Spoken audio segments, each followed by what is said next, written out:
When you feel like life has dealt you a hand of unfair cards, instead of folding, you double down and you stuck in the game. You faced battles, you felt broken, but hey, do us a favor, put your hand on your heart. You feel that? You're still here. Welcome to the Resilience Files Unlocked, where survival meets transformation.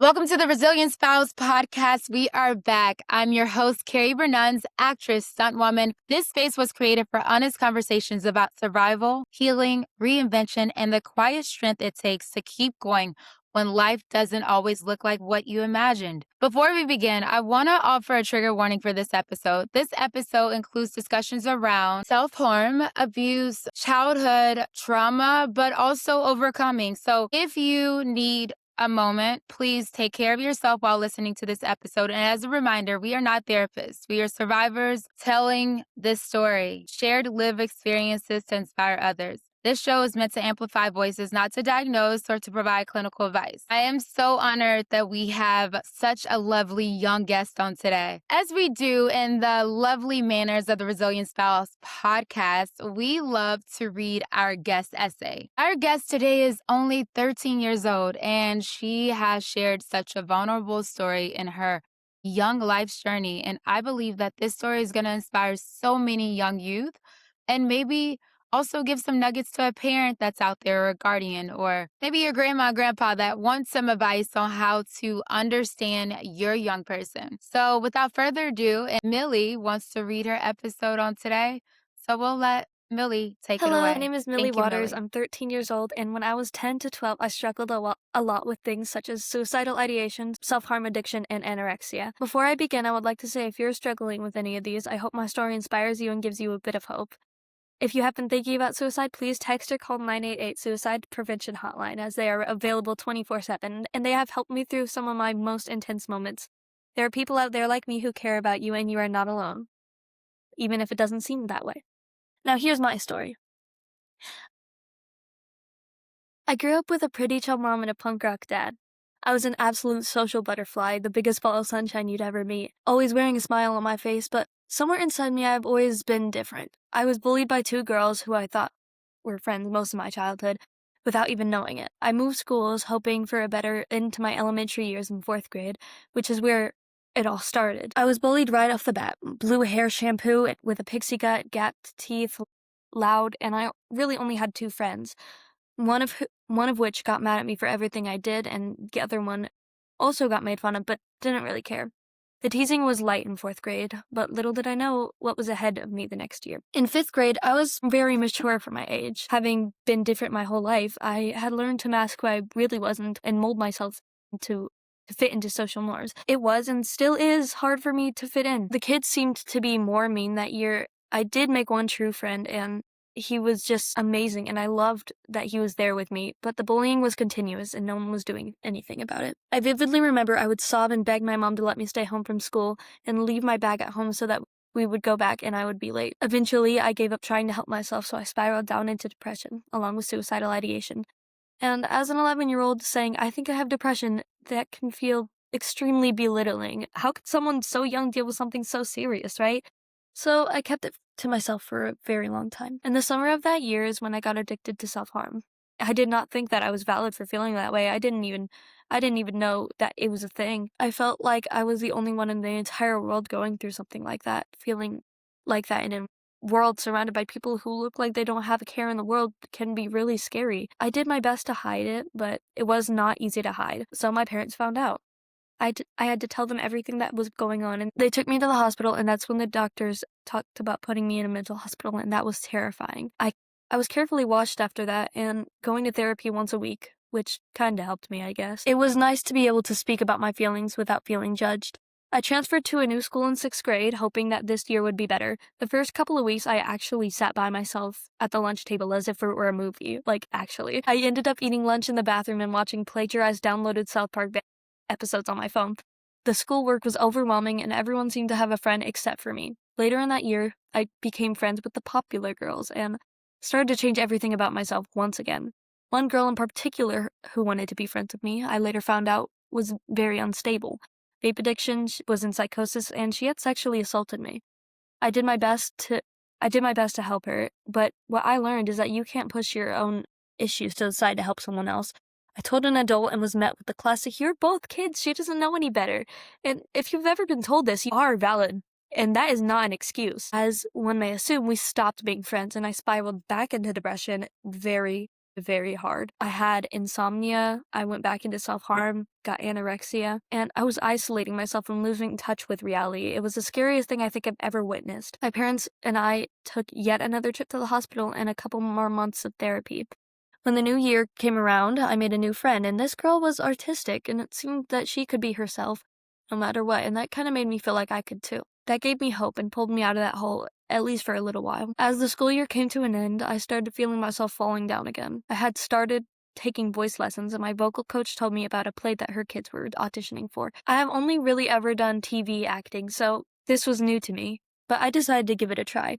I got quite an important role, actually, and I fell in love with the theater. I loved performing. I felt so seen and heard, and everyone thought I was funny. Everyone who surrounded me was different, but at the same time, they understood me. I met so many people that I'm still friends with even today. Everyone has different coping mechanisms, whether it's listening to music, screaming, writing your thoughts and feelings down, etc. Mine is theater acting and writing music. I find that I am very fond of poetry as well. Everybody struggles with something, whether it's big or small. You matter and you're valid. I still struggle with some issues, but I've learned how to cope. That happening to me at such a young age has caused me to be very avoidant in friendships and change my styles and how I act constantly because I forgot exactly who I am. But I am working on it, and being here, allowing myself to be vulnerable and hoping to help other people, like maybe like you, yourself out of that depression hole. Millie, thank you so much for trusting me with that. Hearing it read out loud by yourself, It how do you feels feel good. right now? Yeah, feels good. No, I feel like sometimes hearing our story spoken back or just even read out loud reminds us of how far we've come. I want to get into, first off, thank you again for like being open to share this story with us because I also recognize that you are so young, you are so vulnerable, and you are also you have so much perspective that the world needs. Let's talk about your life before everything happened. Like, who were you? You said you were born to a cool mom and a punk rock dad. I think that's such a cool combination. Go parents. You know, before you started in the season of life that you were in, where you felt like your friend groups were kind of falling apart and you were going into what you consider depression, like the first time before you like went to the hospital because you were, dealing with some, thoughts of harming yourself or you were harming yourself. Who were you before I that? don't What know, made you I don't happy? remember a lot of it. I remember that I was very sociable. I talked a lot, and I still do today. I talk a lot. Right. But I was very did I did a lot of sports. I did swim team, I remember that. I love that. Tell me about swim team. Do you remember what was your earliest moment before you felt like you were spiraling and you were going into a depressive state or spiraling and you felt like you wanted to harm yourself? Do you remember? Tell us about that, Millie. Or if you don't remember that, Millie, it's okay too. I remember the Christmas where I got a tablet and I really wanted an iPad. Yeah. How did you feel getting a tablet instead of iPad? I was kinda sad, but, like, I was thankful. Were you sad because like everyone got an Yeah. iPad or was it just like you felt like you just wanted an iPad and that was that? It was just kinda like all my friends were getting an iPad and I really wanted one too so that I could, like, talk to them. I don't really understand why I was so upset, but I was. Okay, so you described yourself as a social butterfly, right? A ball of sunshine, but also feeling different inside. When did you start first noticing that you were feeling I different? mean, in 4th grade, I was being told I was different, but I kind of looking back at everything now, I kinda just realized that I have always been just, like, very yeah, I don't know, I've always been I've never really fit in anywhere, and I know that sounds, like, very very corny, but, like, I don't know, I've always had when I was, like, 6, I had a pixie cut, and I haven't had long hair since then, too. When you were 6 and you had a pixie cut, was it that your decision that you wanted a pixie cut and you just decided to keep it that way? I cut my own hair. Yeah. That's cool. Well, First off, I want to tell you that is nothing wrong with being different. It's I nothing wrong with feeling different. When you said that people told you you were different, what exactly do you remember what people were I telling you? remember people told me that they were just, like, really mean. I don't specifically remember what they were saying, but, like, they were Yeah, kids can be mean sometimes. I don't like that. And just because you're different or you got a cool pixie cut and they don't, right. doesn't mean that the difference has to be mean. The difference can be so cool. And I think we have to start honoring the cool part of us being different. I think for so often that the world tells us that being normal or being the same or just like this or do like this is the way to do it. But reality is we are all completely born with different things about us. And once we start embracing that, we can fully start loving ourselves. Did you have like words back then that you felt that you wanted to tell people when they said that? Or did you kind of allow it to just live I in you? kinda just, like, let it sit there. I don't ever, like, remember fighting back. There was this one time in 6th grade where I punched a kid because he punched me first, but, like Well, you know what? Sometimes they need a little whack right back. But no, I'm happy you defended yourself. Like nobody should be hitting anybody in the first place. But right. I hope that the teacher or principal or somebody helped out then because we don't tolerate bullying. Yeah. And let's get into bullying. You talked about being bullied by people you thought were your friends. Like, what did that teach you about trust at such a young Oh, age? yeah, that has given me a lot of trust issues in the future. Apparently, the girl who I thought like, the girls who I thought were my friends, the 2 girls who are still my neighbors, they still talk about me. Well, you know what? That's a their problem and it's not a your problem. And you know what? You are giving people something to talk about. You are beautiful. You have cool color hair. You embrace your uniqueness and your differentiality. Many people are so scared of doing that because they're afraid that if they stand out, people are going to talk about them. But hello, like people, I mean, when people choose to stand out, they make history. They go beyond the norm. They tell others it's okay to embrace yourself. So even if those girls are still talking about you, I want you to still remind yourself that you are unique, you're beautiful, you're giving them something to talk about. And guess what? One day you're going to be the person that inspires them to fully learn to love and embrace themselves. So you know what, girls? I'll send you a box of popcorn. Keep on because Millie's only going up from here. Okay, right, Mills? Yeah. Right, okay, good. You mentioned learning to mask and mold yourself to fit in. What parts of yourself did you feel like you had to So, hide? like, last year, when I became friends with the popular girls, kind of, like I can show you a picture. I became very, like, pink and obsessed with, like, skincare and stuff. I just became a lot like them. I very, like, mirrored their personalities. Yeah, did you feel like you had to mirror their personalities in order to fit in and to be friends with them? Yeah, you're shaking your head, yeah. Yeah. Do you feel like if you weren't yourself, then they wouldn't be friends with Yes. you? How did you decide to end that friendship? Or do you still have that It friendship? wasn't really my choice. I don't know. They all just kinda ganged up against me. I know that sounds really weird, but, like, they literally there was one time after that one girl did that to me, they all texted me and, like, was, like, insulting me and, like, cursing me out, and I was like, "Whoa, what?" No, time's out. We had to take a little pause here. Once that girl did that thing to you, time's out. Were your parents involved in this? Do we have the school involved? Do we have the police involved? Because that is not right. No, because well, my school And was if so stupid because when all that happened, she nothing happened to her. Like, she didn't get any punishment because she was a kid as well. it doesn't matter. I don't It care if she's a doesn't kid as matter, well. right? So I think like if this is happening to you, you're listening to this episode, don't up on the issue. Like, I hope that your parents, I know that your mom sweet woman has been advocating for you, but we have to continue to push past this. I don't care if you're a child or you're adult. If anything like assault in any way happens to you, that is something that you carry and that something needs to be escalated and something needs to be handled. We cannot just sit here and pretend that this is normal because it's not normal. That's such a heavy thing for a child to carry or anyone for that matter. And I'm so sorry that happened to you. And honestly, something should be done. That's not Yeah, right, and I'm so sorry that happened to you. You never deserved thank that. you.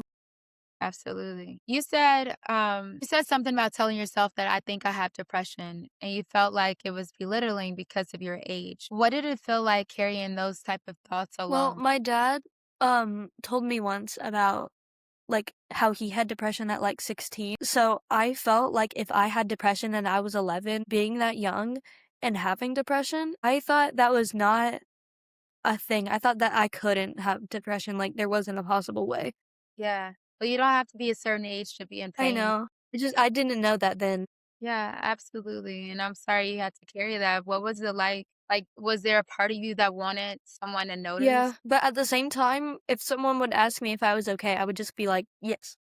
You make a very good point here, and I think so often so many people are so afraid of telling or sharing that vulnerable truth that something is not okay. What kind of advice would you give to a parent or to a teacher, to a guardian of a child that may be going through a moment of depression or sadness? How do you tell them to get in and be able to talk to their child to share this, even when their child is saying that they're It okay? is the it is the best thing for you to be gentle. Like, your child is going through such a fragile and, like, mentally scarring point of their life, and for you to, like, yell at them will not help at all. I don't know, getting mad at them or trying to rush everything is just it's not gonna work. Just it's gonna make it worse. So I appreciate you sharing that. If you could give us an example, if you wanted someone to ask you, or how do they gently continue to ask you even when you say, I'm okay? Kinda just like I if you know that they're not okay, you should I feel like it would be a good thing to say that, like, "I know you're not okay, I'm your parent, you can tell me anything, I will understand." Just, like, give them a lot of support, 'cause Supportive. that's exactly what they need, support. Yeah. So continue to say, I know you're not okay and I'm here. I know you're not okay, but I'm your parent. I know you're not okay, but I'm your mom and you can tell me anything. Like, I'm not going to judge you. I'm here for you. Like those type of words. Mhm. Thank you for that. You shared very openly about struggling with self-harm. What do you wish adults understood better about why kids turn to self? It's not something that I can really control, and that's what a lot of people think. They think just, like, "Don't do it," but it's actually, like there are different kinds of addictions. There's chemical addiction or, like, drug abuse or, like, alcohol abuse addiction, stuff like that, and then there's also behavioral addictions, which is stuff that you can't really stop yourself from doing. That can be, like, from pulling out your eyelashes or biting your nails or uh, self-harming. And a lot of people, I feel like, don't really take behavioral addictions very seriously, but self-harming is a behavioral addiction and it's not something that you can control. It's just, yeah. Thank you for that.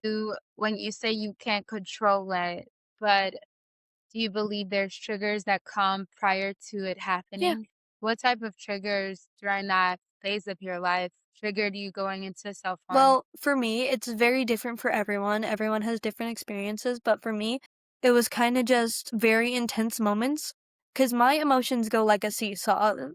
They're either like really happy or really sad or just like I don't really feel anything much at all. So in those very intense moments, I would be very upset and I would get vivid memories of of what I was upset about and things that have happened to me in my past that I will not get into.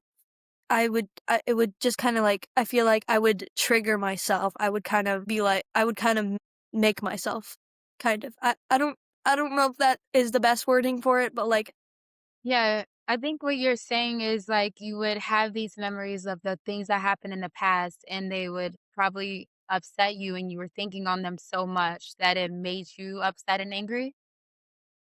Yeah, that makes sense.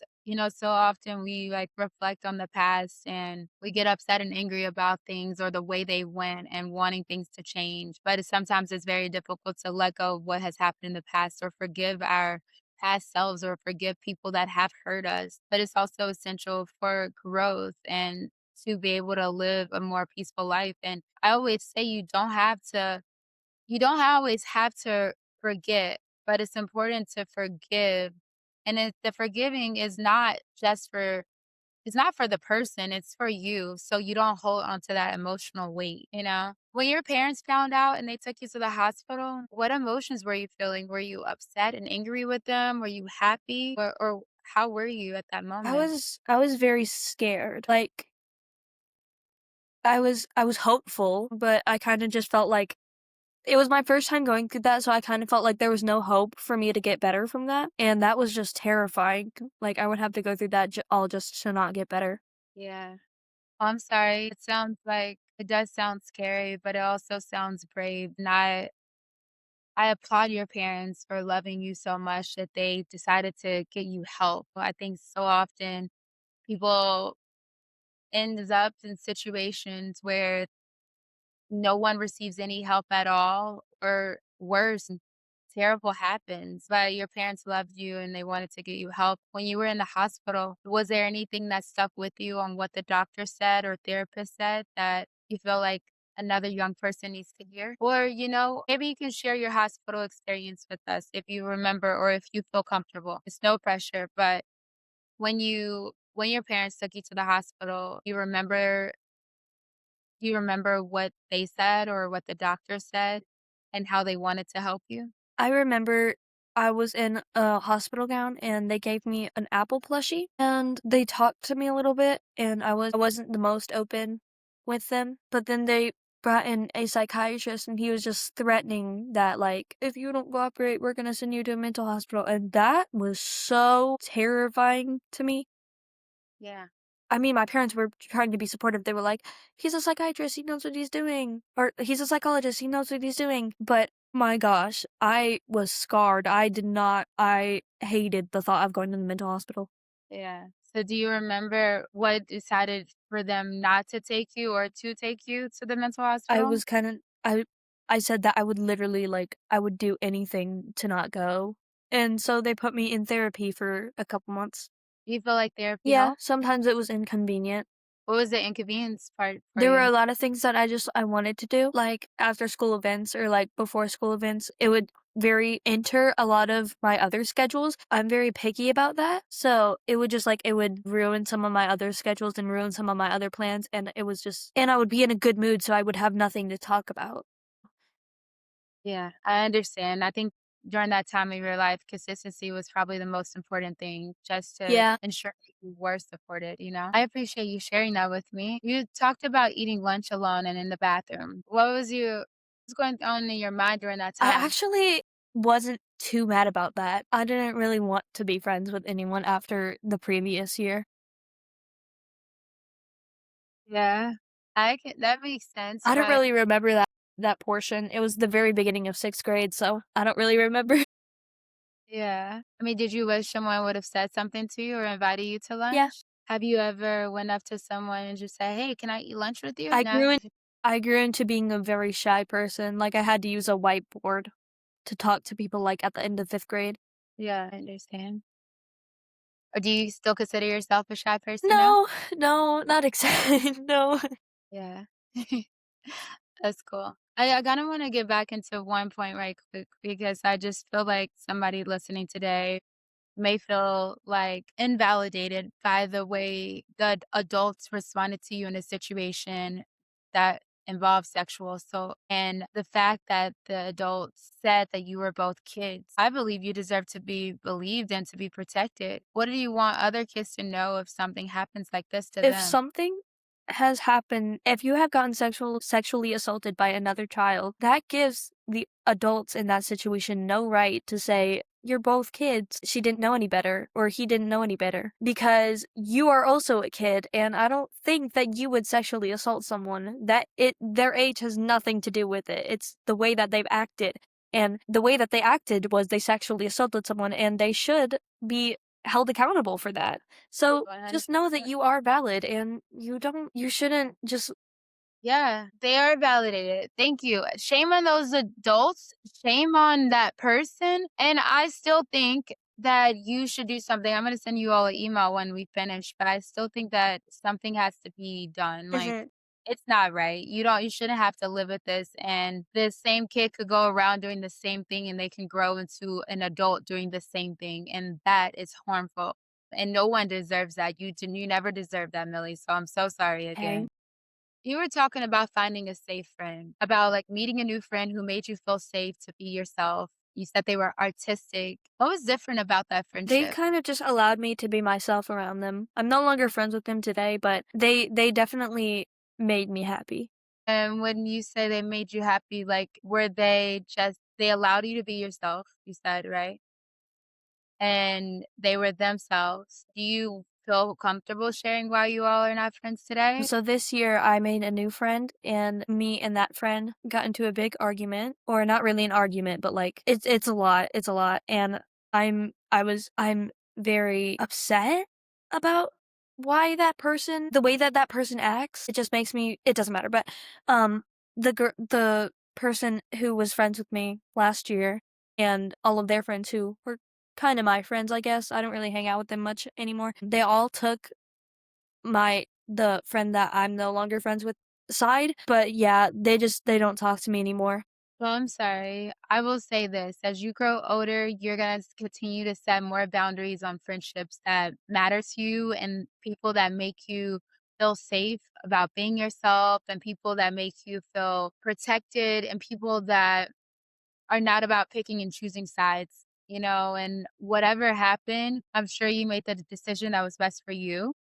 And I'm sure that at the end of the day, you're also teaching them something too. So I'm sorry that that happened to you, but I'm also like, you have to protect your mental health and you have to Yeah. protect who you are, your values, your core, those things. You mentioned about theater being a turning point at that time in your life. Like theater made you feel seen, heard, understood. What did performing unlock inside of you? Performing for a live audience, just like especially having a big role where just people are looking at me and they're understanding what I'm saying and I can just be any version of someone that I would like to be and people will just see me like that. I love that idea so much and I love the art of theater and it has inspired me so much and I love doing it. I love that. Sometimes we find ourselves in the places we least expect, and those places heal us and they see us and they allow us to be free in a different way. Maybe that's when you went from being shy to being a little bit more bubbly to the world. I assume so. I love that. You mentioned that you've been coping and healing through theater and writing music. How do you feel like that helped you release what you're carrying? And if another kid is going through something right now, what do you think could help them during their coping and healing Well, journey? everyone has different coping mechanisms and ways of healing, and healing is not a fast process. It's a very slow and hard process. So, finding your coping mechanism, I think, is the best.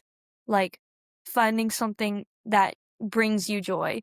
For me, that was theater, and writing music, I don't do much of, but I do write a lot. I'm very, very, very big into literature.